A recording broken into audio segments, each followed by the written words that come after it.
Неге төшче деп сөйләргә ярамый? Төшче дип ул нәрсәне кертеп җибәрә башлаган иде безгә Җавид Шакиров, безнең бик атаклы юмористыбыз, бик әйбәт артистыбыз, бик яхшы җырчыбыз. Аның шикелле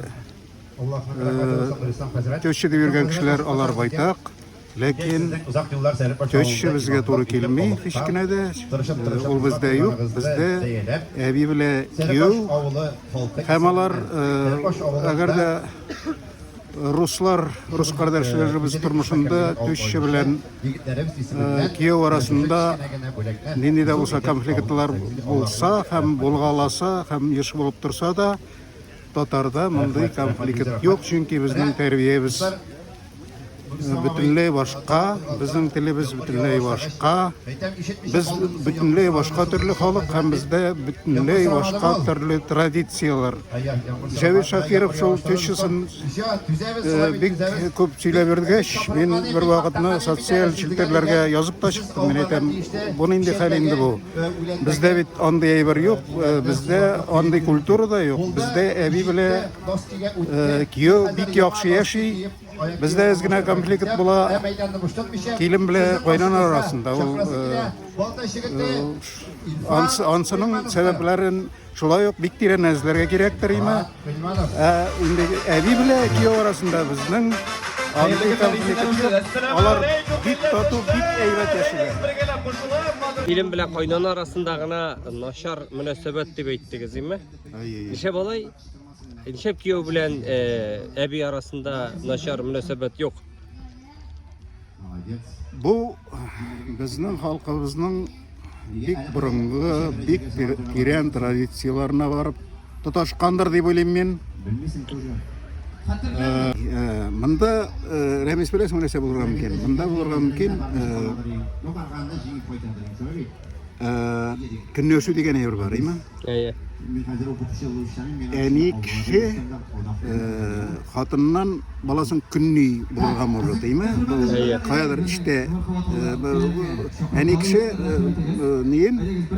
кызын кияүдән көнни булып чыга, менә шундый бер нәрсә дә бар монда. Монда марҗаларда шул инде ул, видимо, име? Бик тирән әйберләр, име? Бу әйберләр бик гади генә әйберләр түгел булар. Булар кешенең бик тирән физиологик, генетик мәсьәләләрне тоташканнар булар, име? Гади генә әйберләр түгел, име? Татарда бит әле бик кызык гадәтләр бар. Мисал өчен, Бажай белән мин иң беренче тапкыр очрашкач, Бажай миңа булай диде, име? Сәлам. Кәҗә мал түгел, Бажай туган түгел диде, име? Бу татарның бик борынгы теге ни инде, уйлаганда, име? Мәзәге сүзе, име? Теге кәҗә мал түгел, Бажай туган түгел. Нәрсә өчен? Монда шуның өчен бу мәсьәлә Бажайлар арасында мәсьәлә катлаурак. Алар берсеннән берсе көнләшә, име? Бабайга кем кадерлерәк, име? Шуның өчен алар арасында ярыш башлана, име? Шуның аркасында булар, име? Берсеннән берсе көнләшә башлыйлар. Татарда бар бит әле җиде бажайны бер бүре ашаган дигән әйбер дә, име? Җиде бажа бер атка утырып киткәннәр дә, чанага инде булар артыннан киткән анда бер бүре, име?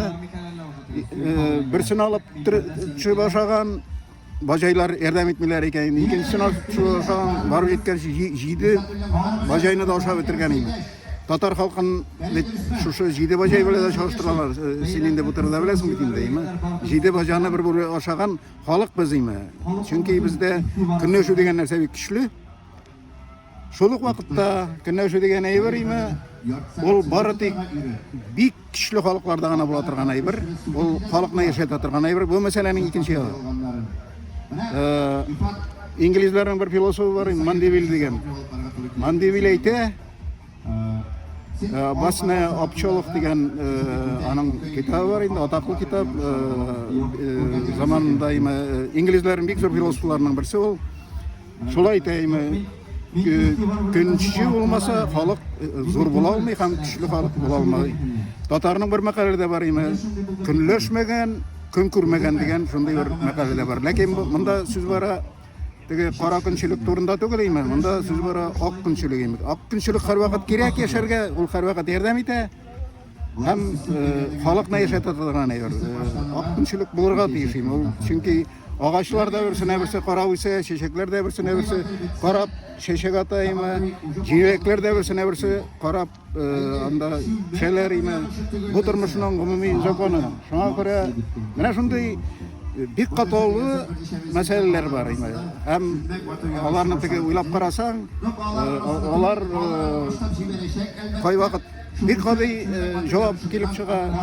Кайберләрен име бик тирәннән төшеп эзләргә кирәк була. Әмле Җәвит алай дип әйтеп, дөрес эшләми дип әйттегез, шул фикерне әйтеп бетергезче. Җәвит Шакиров алай дип әйтеп дөрес эшләми, чөнки ул татарда мондый хәлләр юк, мондый вакыйгалар да юк. Татар кияүләре белән татар әбиләре арасында конфликт та юк. Чөнки кияү кунакка кайта, әйтик, мәсәлән, кызы белән әбинең кызы белән бергә инде ул аны шул хәтле рәхәтләнеп сыйлый, кунак итә, якын итә, шул хәтле чын күңеленнән сыйлый уларның. Андый нәрсә татарда булырга мөмкин түгел. Шуңа күрә булмаган нәрсәне, кычытмаган җирне качырып йөрергә кирәк түгел. Шуңа күрә бу мәсьәләдән бу юк әйбердән көлеп тә булмый бит ул. Ул көлү дә дөрес булмый. Татарда төш дигән нәрсә юк. Татарда бар дигән әби һәм кияүнең яраткан әбисе бар һәм алар бик тату яшиләр һәм гомергә шулай булган, гомергә шулай булачак. Ничә русларда конфликт бар? Моны ялайса төшче белән кияү. Русларда аларда конфликт бар. Ни өчен? Чөнки аларда бу конфликт татар халкы белән урыс халкы бит ул бөтенләй икенче төрле халык. Нигездә аларның бөтенләй икенче традициялары, аларның тормышлары бөтенләй икенче, аларның телләре бөтенләй икенче. Шуңа күрә булар бик борынгыдан килгән әйберләр булар. Булар гади генә булай гына әйтә торган, ике сүз белән генә әйтә торган нәрсәләр дә түгел име. Урыс тормышы ул бүтән тормыш, татар тормышы ул бөтенләй башка тормыш име. Шуңа бездә бит гаиләләрдә ныграк. Бездә бит гаиләләр, әйтик, мәсәлән, хезмәткә дә бик матур карашлы инде. Аларның гаиләнең ныклыгына да аларның карашы бүтәнчәрәк име. Шуңа күрә безнең теге традицияләрне сакларга кирәк һәм яшәтергә кирәк. Инде төш ул безнең традиция түгел, ул безгә кагылмый һәм безгә аның кирәге дә юк. Әби белән бабай татарда бик матур яши. Җәвит сөйләп йөрмәсен име, бүтән мәзәкләр. Аның күптән инде бу мондый мәзәкләр сөйләгәне юк. Җәвит Шакиров татарның бик талантлы юмор осталарының берсе. Әйтәм бит, аның ул бит әле бик яхшы җырчы да. Аның мисал өчен заманында җырлаганнар идалар җәмәгате белән бер башкорт шагыйренең сүзләренә көн саен керәсең төшемә дигән җырны җырладылар. Үздереп, шул алай иттереп, ул шул хәтле матур җыр ул. Көн саен керәсең төшемә, елмаеп чыгасың кирмәңнән, чәчеңне тузгытып җилләргә елмаеп үтәсең тиремнән. Менә шундый гаҗәп шигырь ул. Һәм аны шул хәтле үзәк үзгеч иттереп башкарды. Алай итеп башкарган кеше әле, минемчә, ул җырны татар дөньясында әле юк кебек. Әмма төшчәне сөйләмәсен дип бер сүз әйтеп куягыз инде. Әмма төшчәне сөйләмәсен дип әйтеп куягыз инде. Әмма төшче турында анекдот сөйләмәсен дип. Йомгаклап шуны әйтәсем килә. Төшче турында Җәвит әфәнде анекдотлар сөйләп бирмәсен, чөнки ул тормыш дөрестлегеннән бөтенләй чит нәрсә. Ул нәрсә безнең тормышта юк. Кеше көлә бит. Кеше ул кем әйтмешләй бөтен нәрсәдән дә көлергә мөмкин, ләкин көлүнең бит мәгънәсе булырга тиеш. Әгәр дә көлүнең мәгънәсе булмаса, без халкыбызны бит һаман түбәнгә тәгәрәтәчәкбез. Безгә көлү кирәк, югары мәгънәдә, тирән мәгънәдә һәм халыкны алга таба яшәтә ала торган мәгънәдә генә шундый көлү генә кирәк безгә. Позитив көлү, ә инде теге мәгънәсез көлү булырга тиеш түгел.